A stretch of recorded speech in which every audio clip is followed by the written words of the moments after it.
Shalom shujaa wa Bwana.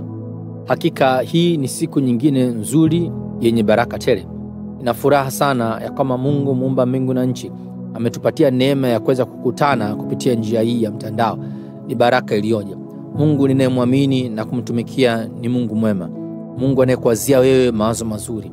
Yeye anakuwazia kuhusu kustawi kwako. Yeye anawazia kuhusu ongezeko lako katika biashara, katika yote unayoyafanya. Ni Mungu anayekupenda, Mungu ambaye anafurahia kuona mafanikio yako. Na ndiyo maana kila siku yeye hukufundisha neno lake, akitegemea kwamba wewe utajua wajibu wako kupitia kujifunza huku, ili kwamba katika kujua wajibu wako uweze kudai haki yako, na matokeo yake unamruhusu yeye kuweza kufanya baraka zake kuwa halisi juu ya maisha yako.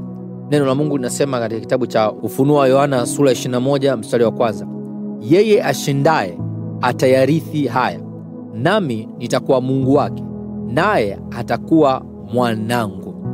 Hii ni ahadi kutoka kwa Bwana wetu Yesu Kristo juu ya wale ambao watashinda changamoto mbalimbali za dunia.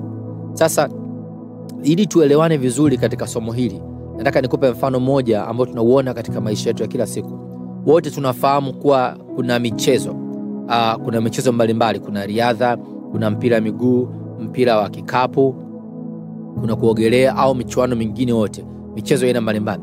Lakini utagundua katika kila mchezo, katika kila kuliko na mashindano, watu huwa wanaweka bidii wakiwa wanajua ya kwamba kuna zawadi fulani wataipokea kama watainuka washindi.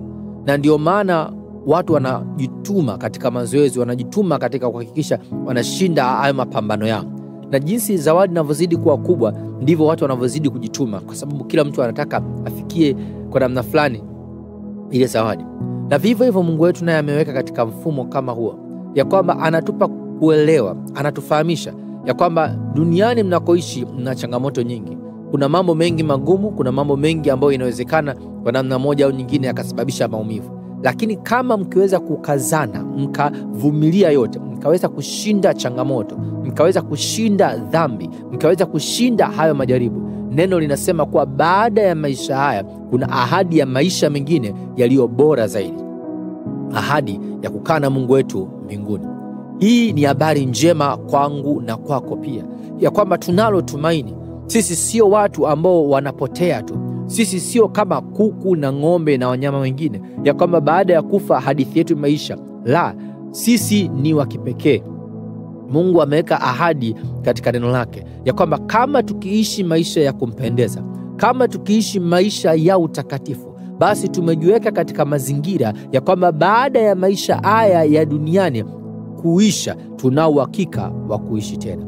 Na ndiyo maana ni muhimu sana kuelewa, ndugu msikilizaji, ya kwamba kila mtu anamhitaji Yesu, kwa sababu bila ya Yesu hauwezi kuishi maisha matakatifu. Na kama huwezi kuishi maisha matakatifu, ina maana hakuna mbingu kwa ajili yako. Lakini kwa sababu ya Yesu tuliyomwamini, tuna uhakika kuwa tunaweza tukaishi maisha matakatifu, na hivyo tukaifikia ahadi ambayo Mungu ameandaa kwa ajili yako na kwa ajili yako.